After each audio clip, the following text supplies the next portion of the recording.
Hello my crafty peeps, it's Cheyenne from ecdesignstudio.com. For a full list of products used in all the dimensions, visit my website. Follow me on Facebook for all the latest news and Instagram for sneak peeks and to see what goes on behind the scenes. All links can be found in the description bar. Welcome to day 6 of my 12 days of Christmas. So today I'm going to depart a little bit from Stampin' Up. I was watching one of my fellow teammates and she was doing a mixed media canvas, and I love doing mixed media canvases. I have some for sale on my Etsy shop right now. That's EC Designs Boutique if you're interested in going to check it out. So I thought that's right up my alley. That's brilliant. Let's do some Christmas home decor. So not everything we're going to be using is Stampin' Up because they just don't have the things that you necessarily need for mixed media. But they do have a lot of things that you can use in your mixed media projects. So I've got a little canvas here. Got this at Michael's. You can get them in packs. They go on sale regularly. I stock up. I've gone ahead and I've gessoed this. They come without gesso, so the canvas is raw. You want to add something to it so that your inks and everything will actually stick to the canvas. Otherwise it kind of resists. You can get canvases pre-gessoed, but you know, I have a big old thing of gesso, so I just go ahead and use that. Oh, I have got some white doilies and I've cut them up. I'm using a regular gel matte medium. I'm using this as an adhesive. So, you know, this is my preferred thing. If you like using Mod Podge or something like that, you want something that's not going to bubble up your paper when you're adding it on. I've also gone ahead and I have stamped this little guy, which looks like a nice little snowflake, in Soft Sky. Pretty sure it's Soft Sky. I did them a while back. Soft Sky, and I punched them out with the Petite Petals punch. I inked them with crumb cake, and then I put it on a mouse pad, and I used just like a big, like a gel pen, and I just pushed it into the center, and that kind of pops it up dimensionally a little bit. I've also cut out a couple of using the Petite Petals punch in real red, and I inked the edges with crumb cake, and I've got some of the This Christmas paper. This is the Music Notes one. Did the same thing, crumb cake. You know, pushed it down with the gel pen. That's that. Alright, so that's it for that. We can put that aside. Alright, I'm going to show you how you can semi-successfully use the stamps to stamp on a canvas. Now you can see, like if you're stamping around the edges here, it's got a nice wood background, so you can get a lot of pressure. But this is open, and canvas does have some give, so it's kind of hard to get a nice clear image. I'm going to show you some tricks so that you can, you know, have the most success that you can with it. I'm going to be using some of the timeless textures, and I want to use the North Pole sign from the Christmas Magic stamp set and the May Your Joys of Christmas Fill Your Dreams and Make Your Spirits Bright. That's just for starters. I'm sure it's going to grow, and I'm going to keep pulling things in because that's how mixed media work. So let's get started. Okay, so the first thing I'm going to do, and I've already pre-gessoed my canvas, I'm going to take the doilies and I'm going to adhere them on with the matte medium.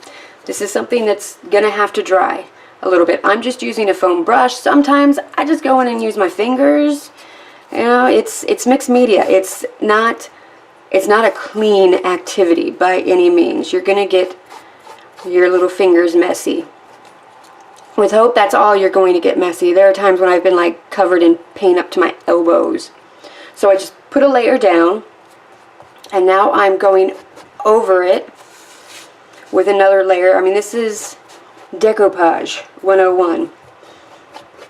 Just to make sure it's really sealed in. Now I'm going to end up inking and painting and changing the color of this. It's not going to stay white. But this is going to create a wonderful texture behind it. Nice little softness. Now, you also have, with these, you have the sides. Don't forget about the sides, because you're going to see them. I like using these canvases because you can just pop in a nail and hang them. You don't need anything special. So I don't have to worry about matting and framing things. I'm all about, you know, keep it simple. Keep it simple. I'm just going to line that up with the bottom. And we're just going to bend that over the top and coat it with some of the matte medium. And try to get a thin layer too, because you don't want to fill in all of that texture in the doilies. So you want, you know, when you ink or paint, you want it to be able to kind of sink in to it. Alright, now this little guy I'm just going to add onto the side over here, just to add a little bit of texture over here. Mixed media is a lot about layering and adding different textures. It's basically a fancy collage. Alright, so that's it for that. Oh, I got some bubbles there. But you know what? I'm keeping the bubbles because I want the texture of it. You know, I want this to have a little bit of a distressed feel to it. Alright, now we're going to set that aside and let it dry. I recommend you let it air dry. Don't get your heat gun on this. Unless you want like extra bubbles and stuff. I think it would be better to set it aside, let it dry, come back to it later, and not risk messing it up. In the meantime, clean off your foam brush. You let this stuff dry, it's never coming off, it's trash. You can now go ahead and work on stamping those little flowers and cutting them out. Good time to do all of that. Alright, let's move on to our stamped Christmas Magic greetings and pieces. Alright, so this is one of the tricks to successfully stamping on canvas. You don't actually stamp on the canvas, you stamp on a piece of tissue paper. Different colors are going to give you different effects. This is just generic white tissue paper. Now I'm using archival Stampin' Pad in basic black. When you're doing this, you do want to do it with an archival ink. You don't want to be, you know, getting it wet with the matte medium or whatever adhesive you're using and have it bleed. That will happen. Unless that's the effect you're looking for, but I want these to be crisp. So I'm just going to stamp them down all into this. I don't mind that there's some wrinkles in the tissue paper. That's actually going to help blend in all of the texture to it so it doesn't look like it's just a piece of tissue paper sitting on your canvas. So I'm pushing it down, nice even pressure. I'm letting it sink into the tissue paper, and then I'm lifting up. I'm going to do the same thing with the greeting. Let me make sure I'm doing it upright, not that it really matters. I'll do it over here. Nice even pressure, letting it sit and soak into the tissue paper. Don't rock it. That's when you tend to get the edges of the stamp on there, the little lines. Like if you have it along here, if you rock it, you're rocking that right onto the paper. So be conscious of that. So alright, that is it for that. The next thing we're going to do, actually I'm going to clean off these stamps before the archival stains them too badly. Alright. Oh, look at that. It's soaked through. Isn't that cute? Alright. So now we are going to just tear the edges. You want to, you know, make it kind of irregular and random because you want it to almost disappear, but be careful not to, you know, rip up your image. Kind of defeats the purpose. Now, I have a melting pot, and I fill it with beeswax. I melt the beeswax, and when you use the beeswax as the adhesive, the tissue paper, it like absorbs the beeswax and it almost disappears. You can still see some of the edges, but that's what I like. Okay, so before we were rudely interrupted by my boyfriend screaming all over the place because heaven forbid he actually come and find me. We're just ripping up the edges of our tissue paper, and it'll be lovely. And I can't remember what I was talking about because, you know, I had to go be like, dude, what are you doing? You're messing up my video here. I'm filming. So, anyway, that's it. And then these are just going to adhere them on the tissue paper. It's not going to disappear as much as it would if I was using beeswax today, because I want it to be something that you guys are able to do without having to purchase a melting pot and the beeswax. But if you want to, I have not regretted that purchase at all. Now, alright, time for the next step. Another element I'm going to make for this canvas is a little jingle bell garland. So I'm using the mini jingle bells and a piece of real red baker's twine. You can get both of these in the holiday catalog. The baker's twine comes in a duo. It's real red. There's also a whisper white one with a real red metallic band going through it. It's really pretty. But I opted for this one. Now usually I use the floss, what do you call them? I'm not even sure. They're blue, they're straight, they've got a loop on them, and they're to help you like thread floss through. Maybe they're floss threaders. You could also use, if you're a sewer, a needle threader. I have no idea where any of mine are. I've got an entire pack of them, but they got lost in the move somewhere. I'm sure I'll find them sometime down the line. And that makes it a lot easier. You stick the little end through, you pop it in and pull it out, and be done with this in no time. So I'm just going to add, I think, maybe 4 of the jingle bells on it. Okay, that was a practice in patience. Would definitely suggest, if you're going to try to do this yourself, you have some sort of threader available, or you might go crazy. But yeah, so that's it. The thread is thick enough that the jingle bells aren't moving too much, and we are going to adhere it down so they're not going to be moving too much anyway. So that's it for that element. Okay, our matte medium is dry. Now, if I had the reinkers and the spritzer bottles, I would make my own spritzes, and I would spritz all of that on, and just build up layer after layer after layer that way. But I don't have any reinkers and I don't have the spritzers, so I have to reach for more in my stash that's not SU. So I'm going to be using some Tim Holtz Distress Stains. I would rather use the spritzes, honestly, because then all the colors are going to coordinate with everything else, and that's one of the things I love about Stampin' Up, that everything does coordinate. And I don't know, I kind of feel like the spritzes, you don't get quite as dirty because you can just spray, spray, spray, and this I have to actually hold and everything. So I'm going to use some barn door, and I'm just going to get it started. And I'm not wanting to necessarily cover up everything, but I am wanting like a nice little blend of color.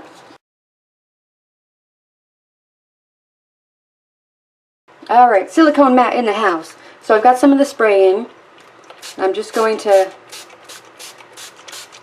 spray around the edges of that barn door, kind of to make it bleed and flow.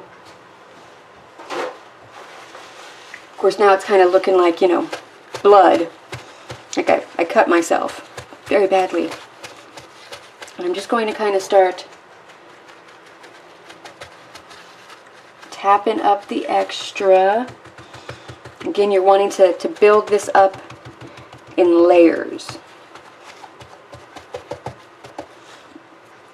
Alright, this be a little bit more like so. Paper towel, it's your best friend. And baby wipes. Baby wipes are good too.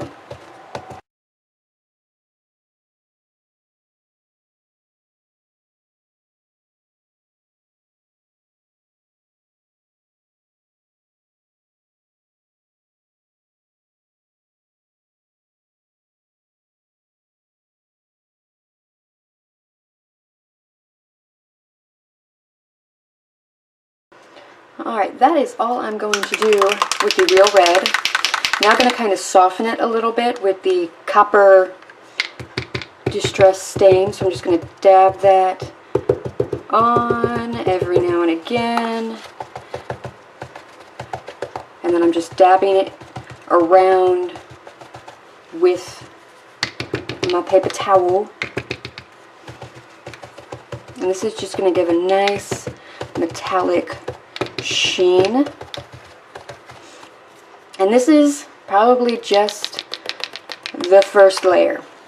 You're going to go in and do some more with this. And you could speed it along and use your heat tool, but I really think that letting it air dry in these situations is the best. And that way too, you can kind of really look at it and see where you're wanting to go with it, because it's very hard to have an actual plan when you're doing mixed media. It does its own thing, and you don't have a whole lot of control over it, but that's part of the fun of it. Right, I'm also going to take some of the gold distress stain. I'm probably going to maybe go back in with a little gesso at some point and get even more layers built up. It's a fun process of adding and then covering and then adding more and covering it up, and that's the nature of the beast. It's a slow and steady build and climb.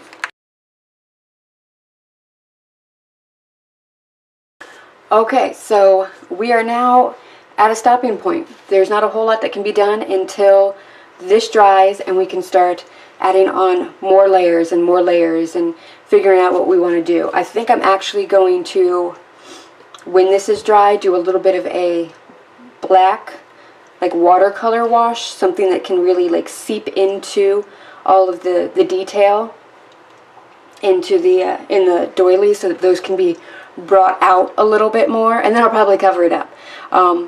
But in the meantime, the lighting is probably going to be different next time you see this, because it'll be later on today, because I'm gonna have to go to work and make money to pay for this habit of mine. So we'll see you later. Okay, so I was wrong. The distress stain dried a lot faster than I thought it was going to.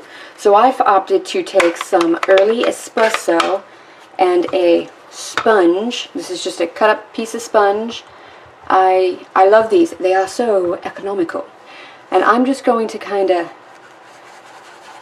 lightly ink around the doily part, just to kind of bring it up to the surface a little bit.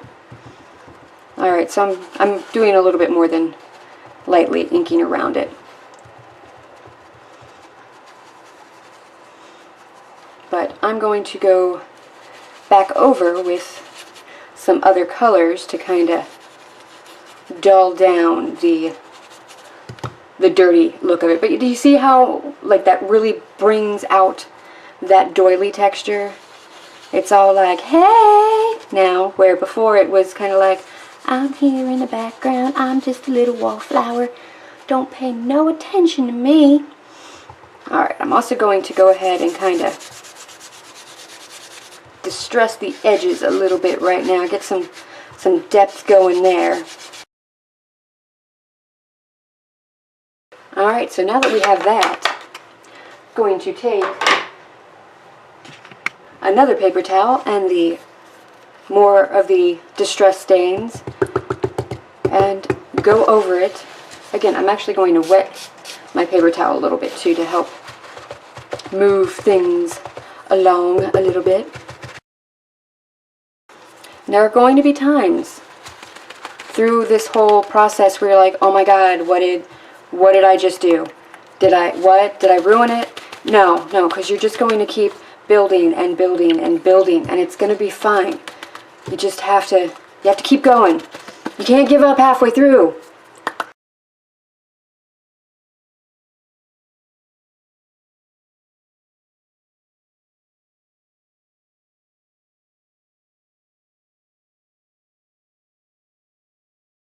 Alright, so now I'm going to bring in my big tub of white acrylic gesso.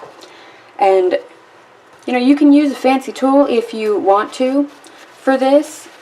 I'm not. I'm just going to use the tip of my paper towel because I don't want to go too crazy with this. And I'm just going to kind of, almost like the same as I was doing with the distress stains and everything, just kind of tapping it around.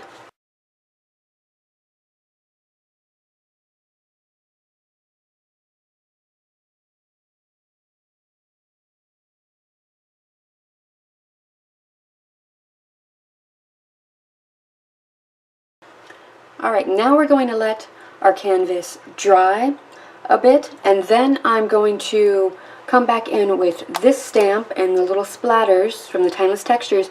I'm going to do a little bit of heat embossing. It's going to be distressed, you'll see it, but it has to be dry, fully dry. So I'm not going to do anything else for this canvas right now. I'm going to go to work, get some holiday hair going on, and then come back and do it. So I know it's going to be dry and the embossing powder's only going to stick to where I want it to stick to.